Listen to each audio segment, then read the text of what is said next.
आज हम लोग कहीं गए थे सोशल फंक्शन में। तो सब बात होती है, सब सास भी थे, सबकी बहुएं भी थी, बेटियां भी थी। उसमें से एक किसी ने ऐसा बात बोला कि आजकल बहुत घर टूटने लगे हैं, जिसका कारण सारी बहुएं हैं। जो बहुएं शादी करके आ रही है उस पे सहन शक्ति रही नहीं है, जिसके कारण जॉइंट फैमिली जो थे वो टूटने लगे, बेटे बात सुनना बंद हो गए। ऐसे ही ये सब टॉपिक चल रहा था। तो मुझे लगा थोड़ा कंट्रोवर्शियल टॉपिक तो है ही, पर बात कर ही लेते हैं।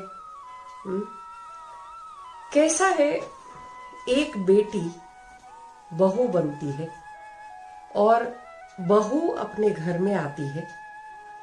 ये दोनों चीज में बहुत फर्क है।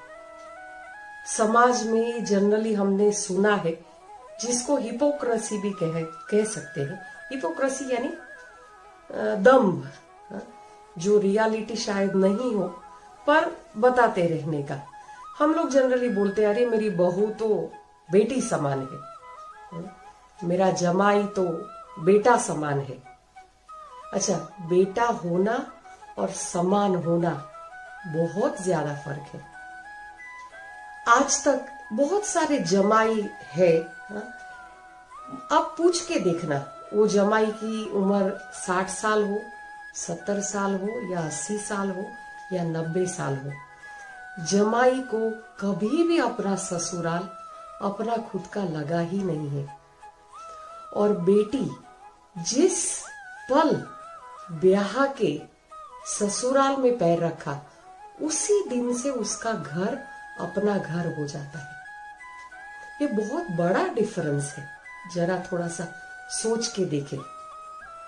अच्छा, घर में बेटी भी है और बहू भी है, तो व्यवहार में कितना ज्यादा फर्क रहता है। हम मानते हैं कि ये हमारी बहू जो है वो बेटी समान है, पर बालों में तेल डालना, जैसे सास बोलती है, अरे मेरी बेटी को तो बालों में तेल का चंपी करके दे तो बहुत अच्छा लगता है। अरे किसको अच्छा नहीं लगेगा। वो जो बहू ब्याह के आई है ना, उसकी माँ भी आज तक उसको बालों में ऐसे ही चंपी करके देती थी, पर अभी वो चंपी करता हुआ देख रही है और अपना काम कर रही है रसोई घर में। ये मेजर डिफरेंस है। बेटी जब ब्याह के ससुराल जाती है तो बहुत दिल पर पत्थर रख के माँ बाप उसको विदा करते हैं, माता पिता उसको विदा करते हैं। अगर ये समाज का ये सिस्टम नहीं होता और ये रिचुअल्स नहीं होते, तो मुझे लगता है शायद दुनिया का एक भी माँ बाप ऐसा नहीं होता जो अपनी बेटी को ब्याह के किसी के घर भेजता। तो देखो, ये जो भाव है, ये भाव हम कितना कैरी कर रहे हैं हमारे घर में, वो सच में सोचने जैसा है। बिफोर ब्लेमिंग टू अवर बहूज, डॉटर इन लॉ, मैं गूगल में सर्च कर रही थी कि भाई डॉटर इन लॉ का कोई दिन है क्या। जैसे डॉटर्स डे है, सन डे है, फादर्स डे है, मदर्स डे है। तो गूगल करते करते मुझे पता लगा कि अच्छा, डॉटर इन लॉ को डॉटर के दिन में ही डाल दिया है। अच्छा, पर जब आपने देखा होगा फेसबुक पर, यूट्यूब में, इंस्टाग्राम में, जब डॉटर्स डे होता है तब सारी माताएं अपनी बेटी का फोटो रख के पोस्ट करती है। बहुत कम, मैंने तो नहीं देखा है, शायद कर रहे होंगे, एकाध दुक्का होगा जो अपनी डॉटर इन लॉ के साथ फोटो पोस्ट कर रहे हो। अच्छा, जिसको डॉटर नहीं है उसने भी कभी अपनी बहुओं के साथ डॉटर्स डे के दिन फोटो नहीं पोस्ट किए होंगे। या सन इन लॉ, अपना सन बेटे का जब दिन है, सन डे है, तब कभी भी आपने सन इन लॉ का फोटो डाला? कभी भी नहीं। तो फिर जो हम बोलते हैं कि मेरा बेटा, मेरा जमाई बेटे के समान है और बहू बेटी के समान है, कहाँ से समान हुआ? अच्छा, समानता का भाव अगर है तो वो बहू पहचान भी लेती है। देखिए ना, जिस बेटी को हम ब्याह के अपने घर पे ले आए हैं बहू बना के, उस बेटी का तो सब कुछ गया, क्योंकि माँ बाप अब उसको कहते हैं कि भाई तेरा ससुराल जो है, तेरे पति का जो घर है वो ही तेरा घर है, तू यहाँ पे आना, हमारे घर पे तुमको जब भी लगे तब आना।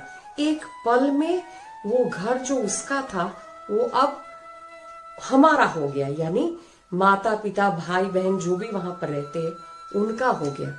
और उसी पल ब्याह के वो जब घर आई तब उसने अपना ये घर अपना लिया।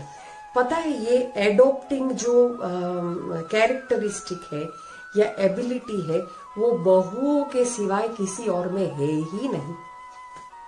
अच्छा, विषमता आप देखिए, बहू के माता पिता अगर घर में रहते हैं या साथ में रहते हैं तो नहीं चल सकता है, क्योंकि मायके वालों को घर में थोड़ी ना बिठा के रखना है। अच्छा, हम जाके अपनी बेटी के घर पे कितने भी दिन रह सकते हैं। तो ये विषमता जो है, फिर लास्ट में क्या बोला जाता है कि आजकल की बहुओं में सहन शक्ति कम हो गई है।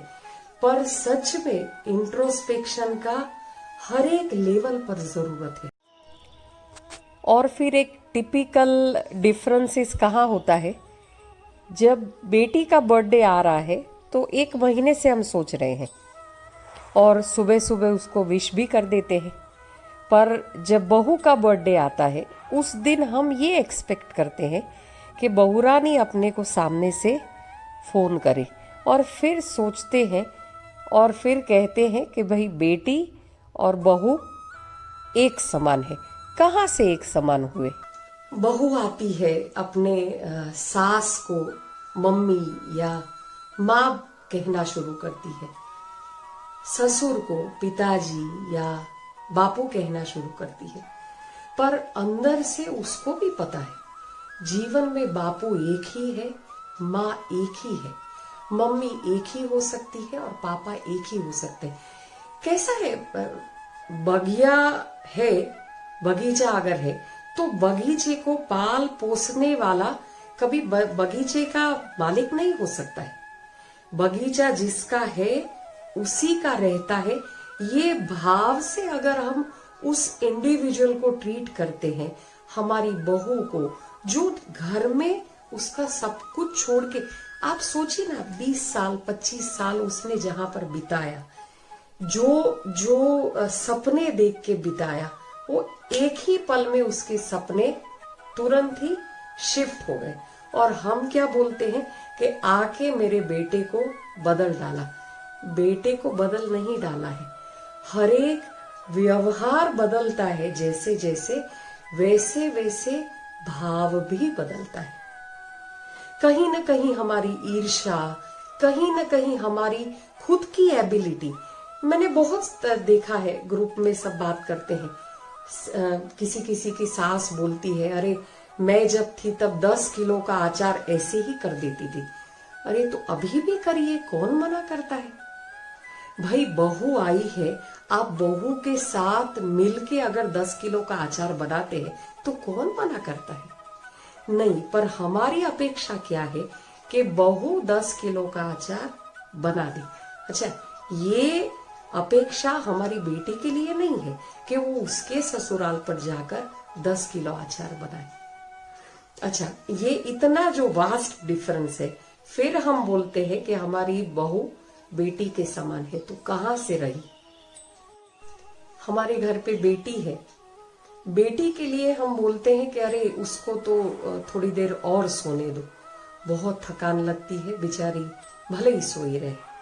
पर यही बात बहू के लिए एप्लीकेबल नहीं है।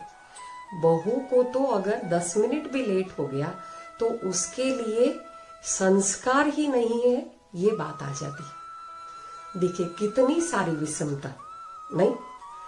तो ये सब कैसा है? अच्छा, और वाइस वर्सा भी ऐसा है, जैसे बहू अगर ससुराल गई है तो बहुत सहन शक्ति होना जरूरी है, एकोमोडेटिव होना जरूरी है। अगर हम अपने घर पे जो था या अपने माता पिता के घर पे जो था, क्योंकि माता पिता ने तो ऑलरेडी कह दिया है कि भाई तुम्हारा ससुराल ही अब तुम्हारा घर है।